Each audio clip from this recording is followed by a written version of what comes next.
Now we're just going to look quickly at all these various lists to give you a sense of how the various lists look. And all these lists are downloadable from the Department of Treasury's website.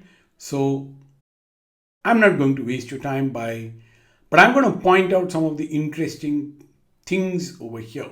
Okay.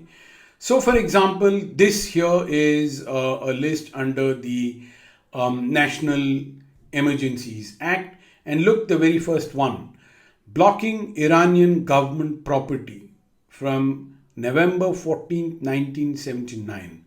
It still has not been revoked, right?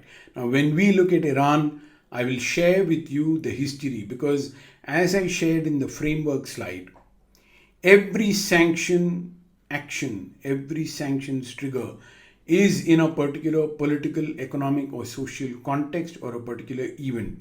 And dramatic events did happen in Iran directly against the US in violation of international law of the time. And ever since then, blocking Iranian government property is an ongoing sanction, right? Then you have export control regulations. Now you can look at the fifth line over there, prohibiting trade and certain other transactions involving Nicaragua. Now, Nicaragua had a regime headed by Daniel Ortega, if I'm not wrong, from 1985 till 1990. And in 1990, that sanction period ended. So you can see from this list, when did it start, when did it end, or is it still going on? And then, of course, Iran is the oldest going on. Incidentally, Daniel Ortega lost power and the sanctions against Nicaragua were revoked. But if I'm not wrong, very recently, Daniel Ortega is back in power in Nicaragua. Now, look at the next one where we've taken a jump from the list. Most of these sanctions were put in place recently and therefore they still are ongoing.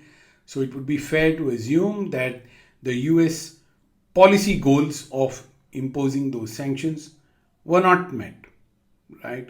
And the policy goals, there are 8 of them, are covered in Global Sanctions Framework, which is the preceding session. You want to go have a look at that there, or if you have access to the infographic over there through some other medium, then go take a look at that infographic again. But typically prevention of terrorism, weapons of mass destruction, if the country is trying to create unrest, these are all the normal ones.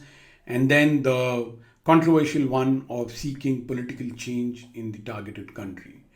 So you can see the reasons in column 1, the start date in column 2, and the status in column 3.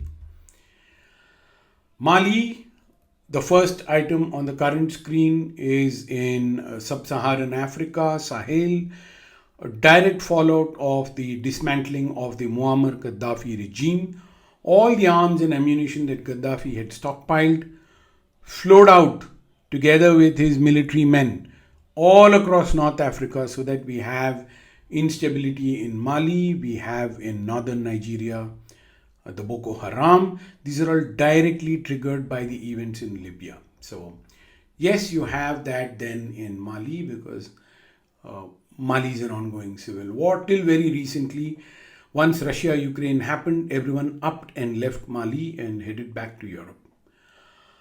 Securing the US bulk power system is an outcome of a cyber attack in 2019, which was traced back maybe to China or Russia. In 2008, there were restrictions with respect to North Korea and North Korean nationals. It's still ongoing.